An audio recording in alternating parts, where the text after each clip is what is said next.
inhallat 'uqdah. Fa in tawadda'a inhallat 'uqdah. Fa in shalla inhallat 'uqdah kulluha. Fa asbaha nasitan thayyiban nafsi wa illa asbaha khabisan nafsi kaslah.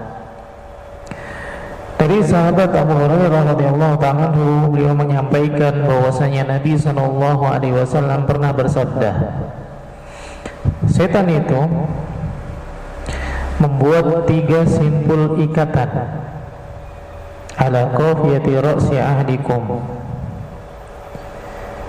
pada ujung kepala seseorang. Jadi ketika seorang tidur, kepalanya diikat oleh setan salasa uqadin, 3 simpul ikatan. Yadribu ala kulli uqdatin, yang dia mengatakan setiap kali membuat satu ikatan, alaika lailun tawil farqud, malam masih panjang, maka teruslah tidur. Jadi setiap kali setan membuat ikatan di kepala seseorang, dia mengatakan malam masih panjang, tidurlah. Malam masih panjang, tidurlah 3 kali. Fa in istayqadha, kemudian kalau dia bangun di pagi harinya, fa dzakarallaha ta'ala, kemudian dia menyebut nama Allah Subhanahu wa ta'ala, inhallat 'uqdah, terlepas satu ikatan. Di sini Nabi SAW menyebutkan di antara salah satu yang menjadikan seseorang itu lepas ikatan di kepalanya yang diikatkan setan ketika dia tidur adalah membaca zikir. Jadi ketika bangun tidur, dia membaca zikir. Apa zikir bangun dari tidur? Alhamdulillahilladzi ahyana ba'dama amatana wa ilaihi an-nusyur. Apa artinya? Alhamdulillah, segala puji bagi Allah. Ahyana, yang menghidupkan kembali kita. Ba'dama amatana, setelah Allah Subhanahu wa ta'ala mematikan kita. Wa ilaihin nusur, dan kepada Allah Subhanahu wa ta'ala kita semua akan kembali. Zikir Al-Fatihah. Kalau kita membaca surat Al-Fatihah, apa yang pertama kali kita baca? Atau diawali dengan apa? Bismillah tentunya. Habis itu apa? Hamdalah, memuji Allah Subhanahu wa ta'ala. Apa makna bismillah? Bismillahirrahmanirrahim, dengan menyebut nama Allah Ar-Rahman Ar-Rahim, yang Maha Pengasih dan Maha Penyayang. Para ulama menjelaskan bahwasanya makna basmalah atau menyebut nama Allah itu adalah pertama isti'anah, minta tolong sama Allah. Yang kedua tabarruk, minta keberkahan kepada Allah. Jadi sebelum kita melakukan apapun, ketika kita mengucapkan bismillah dengan menyebut nama Allah, isti'anah, minta tolong sama Allah. Karena tidak ada seorang pun mampu melakukan sesuatu tanpa pertolongan Allah Subhanahu wa ta'ala. Kita nggak bisa makan, nggak bisa minum, nggak bisa duduk, nggak bisa berjalan, nggak bisa berbicara kalau tidak ditolong oleh Allah Subhanahu wa ta'ala. Mengucapkan nama Allah bismillah maknanya adalah isti'anah, minta tolong sama Allah Subhanahu wa ta'ala. Siapa yang menjadikan kita bisa berjalan? Allah Subhanahu wa ta'ala. Siapa yang menjadikan kita bisa melihat? Allah Subhanahu wa ta'ala. Siapa yang menjadikan kita bisa mendengar? Allah Subhanahu wa ta'ala. Siapa yang bisa menjadikan kita hadir di majelis ilmu? Allah Subhanahu wa ta'ala. Maka hidup kita butuh pertolongan dari Allah Subhanahu wa ta'ala, karena la haula wala quwata illa billah. Tidak ada perubahan dari satu keadaan ke keadaan yang lain, dan tidak ada daya dan kekuatan kecuali dari Allah Subhanahu wa ta'ala. Kita nggak bisa merubah sesuatu, yang bisa merubah Allah Subhanahu wa ta'ala. Hari kemarin, kemudian hari sekarang yang menjadi lebih baik daripada kemarin, siapa yang bisa merubah? Allah Subhanahu wa ta'ala. La haula wala quwata illa billah. Tidak ada perubahan dari suatu keadaan ke keadaan yang lain. Tidak ada daya dan upaya kecuali pertolongan Allah Subhanahu wa ta'ala. Maka kita mengucapkan bismillah, maknanya adalah isti'anah, minta tolong. Kemudian tabarruk, setelah kita minta tolong kepada Allah, tidak lupa minta keberkahan dari apa yang Allah Subhanahu wa ta'ala berikan kepada kita. Karena lihat, banyak yang Allah Subhanahu wa ta'ala berikan kepada hambanya, namun ternyata ujian bagi dia, bukan keberkahan. Ujian bagi dia.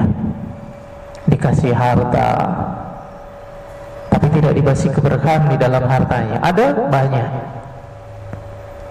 orang-orang kafir dikasih harta banyak, melimpah, tapi tidak dikasih keberkahan di dalam hartanya, sehingga dia tidak mendapatkan kebahagiaan, tidak mendapatkan ketenangan, tidak membuat dia tawadhu. Salah satu contoh yang amat sangat jelas, Qarun.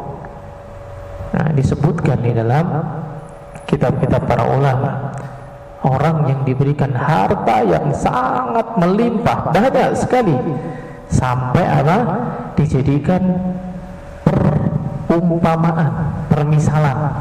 Saking banyaknya harta Qarun ini, ketika seseorang menemukan harta yang banyak, disebut sebagai apa?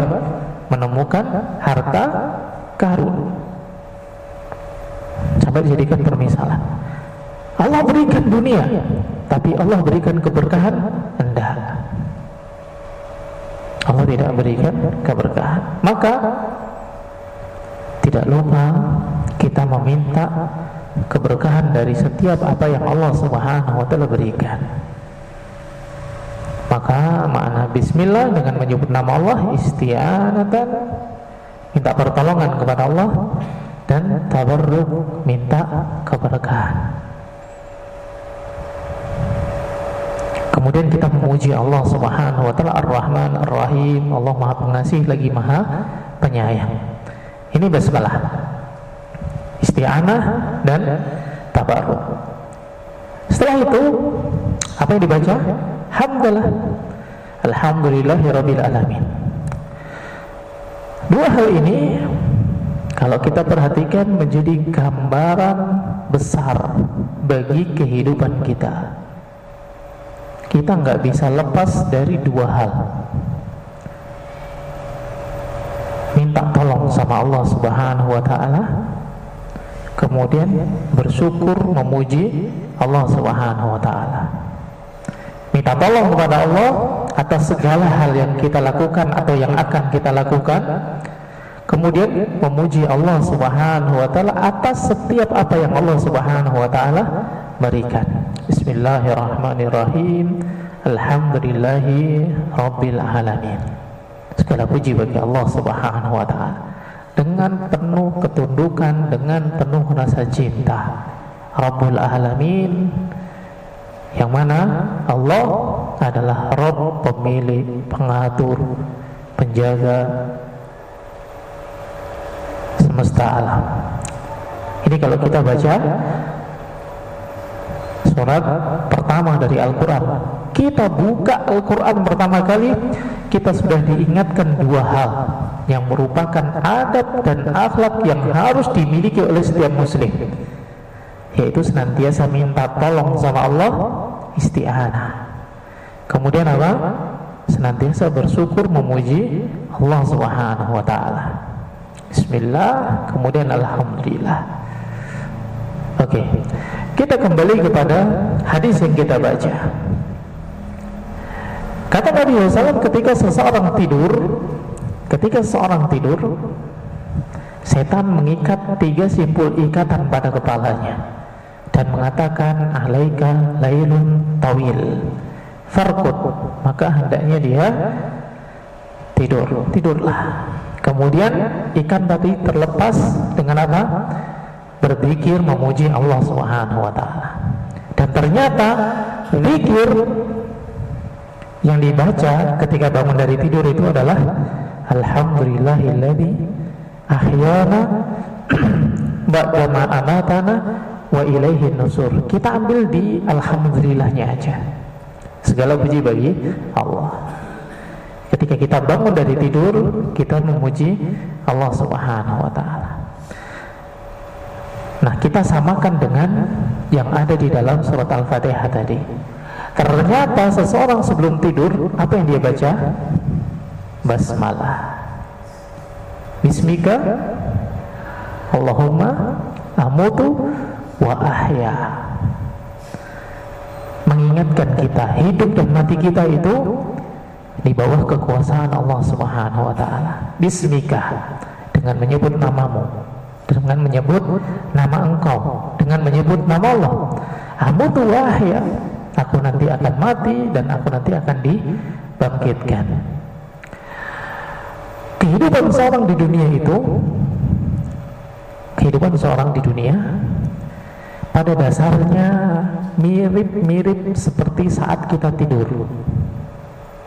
Kenapa dikatakan mirip-mirip seperti saat kita tidur? Nggak punya daya dan upaya, nggak bisa ngapa-ngapain. Orang tidur nih, mukanya dicoret-coret, bisa protes? Enggak. Dilempar pakai bantal, bisa protes? Enggak, orang tidur dia, nggak ngapa-ngapain. Maka orang tidur itu, siapa yang bisa menjaga dia dari keburukan? Allah Subhanahu wa ta'ala. Menghindarkan dia dari kejahatan Allah Subhanahu wa ta'ala. Menjadikan dia terbangun Allah Subhanahu wa ta'ala. Menjadikan dia bermanfaat Allah Subhanahu wa ta'ala. Menutupi aib dan kesalahan dia siapa? Allah Subhanahu wa ta'ala. Sama dengan kehidupan kita nggak bisa ngapa-ngapain. Walaupun kita bangun, walaupun kita buka mata, walaupun kita bicara, walaupun kita berjalan, tapi kita semua tidak memiliki daya dan upaya kalau tidak ditolong oleh Allah Subhanahu wa ta'ala. Maka hidupnya kita itu pada dasarnya gambarannya mirip-mirip sama seperti tidurnya kita. Tidak aman dari gangguan kecuali jika ditolong oleh Allah Subhanahu wa ta'ala. Lihat, orang keadaannya paling lemah itu kapan? Saat dia tidur. Disiram air bisa mengelak? Enggak. Dicoret-coret wajahnya bisa mengelak? Enggak bisa ngelak. Dipukul pakai sendal kepalanya bisa menghindar? Enggak. Itulah kehidupan kita. Kita ini enggak bisa menghindari bahaya apapun bentuknya kalau tidak ditolong oleh Allah Subhanahu wa ta'ala. Maka senantiasa minta pertolongan kepada Allah. Maka orang kalau mau tidur, dia membaca bismillah dengan menyebut nama Allah, minta pertolongan kepada Allah. Bismillah, alhamdulillah, minta tolong. Kemudian setelah mendapatkan pertolongan, dijaga oleh Allah Subhanahu wa ta'ala, jangan lupa bersyukur. Jangan lupa bersyukur dengan memuji Allah Subhanahu wa ta'ala dan mengucapkan alhamdulillahi rabbil alamin. Nah, kata Nabi SAW, fa in istayqadha fa dzakarallaha ta'ala in halat uqdah. Kalau dia bangun dari tidur kemudian dia mengucapkan alhamdulillah atau zikir setelah bangun tidur, in halat uqdah. Kemudian fa in tawaddaa in halat uqdah. Kemudian ketika itu dia berwudu, bersuci, inhalat uqdah, hilang satu ikatan.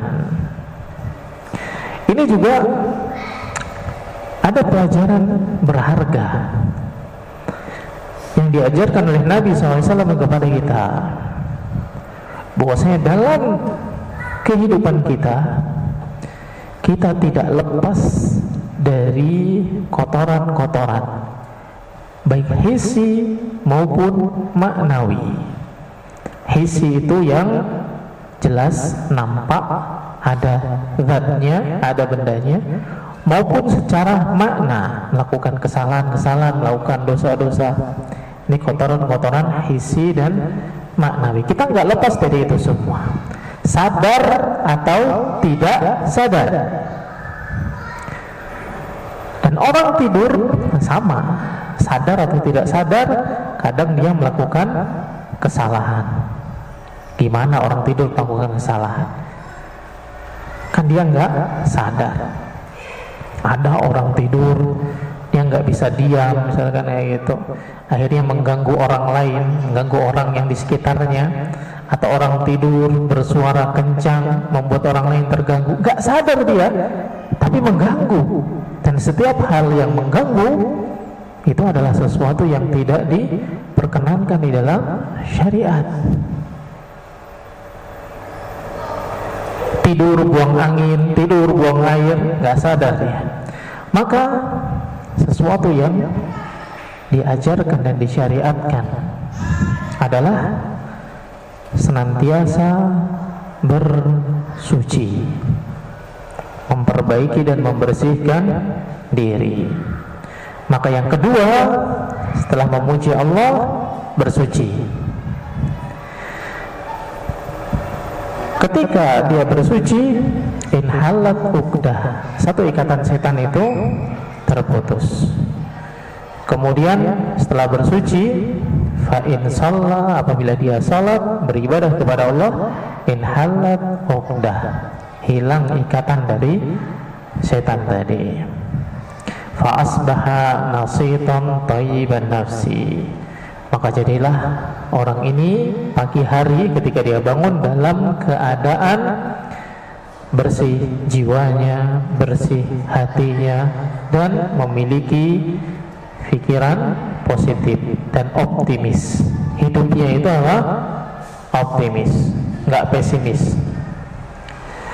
Wa illa, kalau dia tidak melakukan itu semua, asbaha khabisan nafsi kasra, dia bangun dalam keadaan pesimis, malas, nggak ada semangat di dalam hidupnya.